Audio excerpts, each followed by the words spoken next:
শিরিক করো কিনা নাকি করো? বলো আন। জোরে, এটা লাস্ট হাদিস, এরপর নাই। আন জাবির রাদিয়াল্লাহু আনহু, জাবির রাদিয়াল্লাহু আনহু থেকে বর্ণিত, তিনি বলেন আল্লাহর নবী সাল্লাল্লাহু আলাইহি ওয়াসাল্লাম বলেছেন,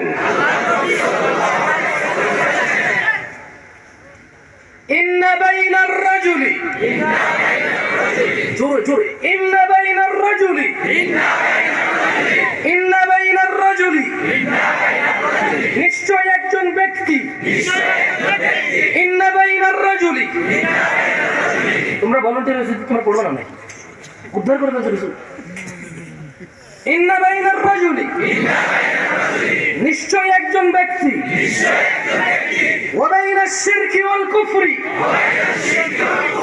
ওয়া বাইনাশ শিরকি ওয়াল কুফরি, শিরক এবং কুফরের মধ্যে পার্থক্য,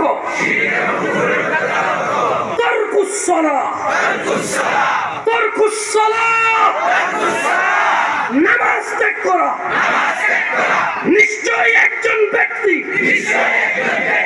এবং শিরক কুফরি, পার্থক্য হচ্ছে নামাজ ত্যাগ করা। সহিহ মুসলিমের হাদিস। কি হাদিস? সহিহ মুসলিম। হাদিস গ্রন্থের নাম কি? হাদিস গ্রন্থের নাম কি? যে সাহাবী বর্ণনা করছে, সাহাবীর নাম কি? জোরে বলো, সাহাবীর নাম কি? রাদিয়াল্লাহু আনহু। সাহাবীর নাম কি? ছেলেগুলোর নাম রাখবো তো না? টিঙ্কু মিঙ্কু রিঙ্কু ছিঙ্কু রে লাভ নাই, নাট গোল্টু রে লাভ নাই।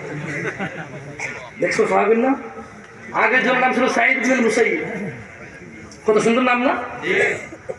এখন যে সাহাবী হাদিস বর্ণনা করছে ওনার নাম কি? জাবের রাদিয়াল্লাহু। কি নাম? জাবের। কি নাম? জাবের। কয়জন আছে এখানে? কোন জাবের আছে? আজকের মাহফিলে জাবের, একজন জাবের লাগবে। দেখছো ফুল ইউনিক নাম কেউ নেই।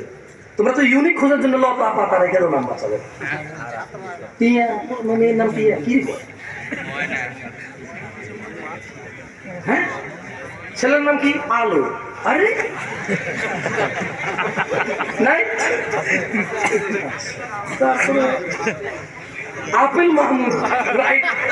আমার পরিচিত একজন ছিল, আমার পরিচিত একজন ছিল আপেল মাহমুদ। প্রথমে আমি বুঝিনি, সরি সরি, আমি ঠাট্টা করছি না, সরি, দুঃখিত, ভেরি সরি।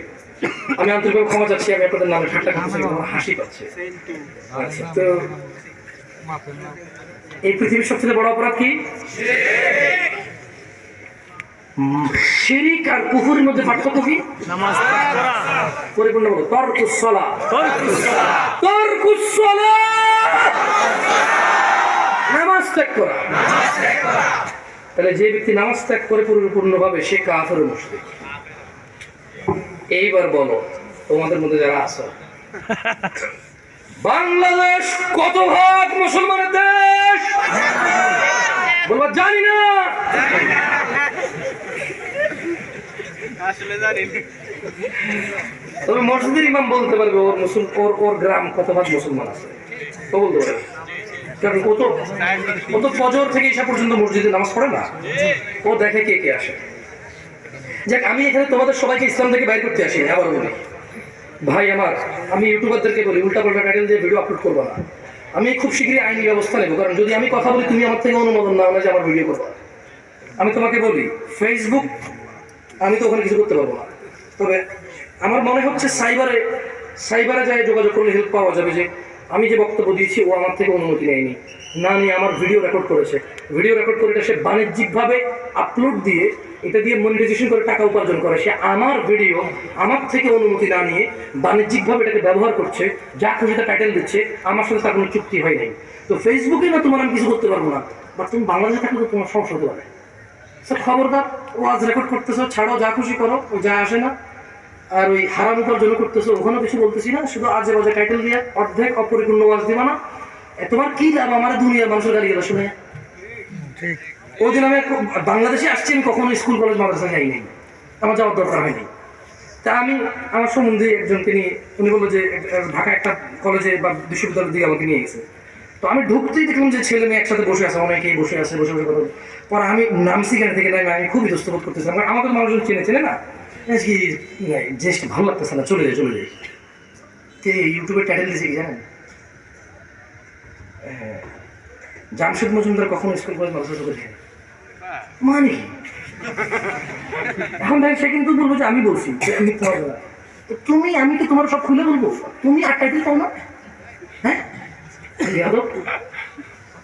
কি করা? এখন কমেন্টে যা রেখেছি মিনিমাম 10,000 মানুষ আমার যাই বলছে। কি বলবো মানে এই ইউটিউবার কি পায় আমাদেরকে গালি গালাজ শুনে, আমি জানি না, আল্লাহ মাফ করে। এগুলো ছাড়বে। আজকের বক্তব্যের হট টপিক কি এদের? আজকে এই ওয়াজ কিচ্ছু ছাড়বে না, শুধু একটু কেটে ছাড়বে। তুমি যদি মানুষ হতার তুমি একটু ছাড়িও দেখি, আমি তুমি একটু ছাড়িও না, ছাড়িও না তুমি দেখি, ও ছাড়বে। কি বলবো? আচ্ছা বলো তো, পৃথিবীর সবচেয়ে বড় অপরাধ কি? শিরক আর কুফরের মধ্যে পার্থক্য কি?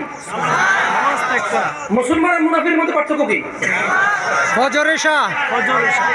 কেউ ভুলে গেছে, কেউ মনে রাখছে?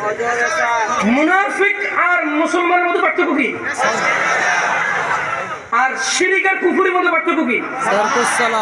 বাংলাদেশ কত ভাগ মুসলমান দেশ? জানি না। জানি না। কোরআনে কয় হাজার আয়াত আছে? গনসুর বেটা কোনদিন? হ্যাঁ কোনদিন গনস? কোরআনের সব সূরার মধ্যে কিন্তু বিসমিল্লাহ দিয়ে স্টার্ট হয়, আউযু বিল্লাহ লেখা থাকে না প্রিন্টে। তুমি যদি 114 এর মধ্যে 114 বার আউযু বিল্লাহ লাগাও না, তাও সারাসি ইউটিউবে বলে দেখো। কোন এক জায়গায় একবার সময় ছিল না, কি করবো বুঝছি না, বড় কাছে গুনে দিকে একটু পড়া করা। হাইরে 3-4 জন বন্ধু মিলা মোবাইল নিয়ে কে করে একজনের বলছে কি ভুল হলো নাকি? এত বড় বড় মানুষে বলে 6,666, বাকি আয়াত ভাই আমরা পাই না। ওকে তুমি একটা অ্যাপস নাও, কোরআন অ্যাপস নাও, অ্যাপসের মধ্যে দেখবে সূরা বাকারা আয়াত সংখ্যা লেখা আছে, সূরা আল মায়েদা পাশে আয়াত সংখ্যা লেখা আছে। তুমি একটু সংখ্যাগুলোকে প্লাস করো, প্লাস করার পরে বিসমিল্লাহকে 114 দিয়ে মানে আবার যোগ করো, ধরো আউযু বিল্লাহ 114 বার লাগাও, তাও তো পারবা না। 6,666 বন্ধু যারা আমরা কি মুশরিক হয়ে মরতে চাই? কোন মানুষ যদি শিরক করে মারা যায় সে কি জাহান্নাম থেকে বের হতে পারবে?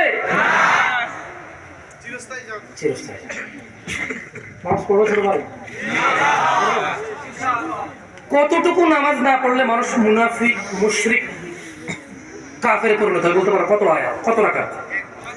কত রাকাত? ফজরের 2, জোহরের 4, আসরের 4, মাগরিবের 3, ইশার 4। এগুলো ছাড়া একজন মানুষ এগুলো ছেড়ে দিলে সর্বোচ্চ মুনাফিক মুশরিক কাফের ছাড়া আর কিচ্ছু হয়ে উঠতে পারবে না। যত দাম থাকুক, যত সাদাকা থাকুক, কিচ্ছু লাভে আসবে না। আকুলু কওলি হাযা আস্তাগফিরুল্লাহ লি ওয়া লিসাইরিল মুমিনিনা ওয়াল মুমিনাত। অবশেষে আমি বলতে চাই, আল্লাহ আমাকে ক্ষমা করুন এবং যত মুসলমান মুমিন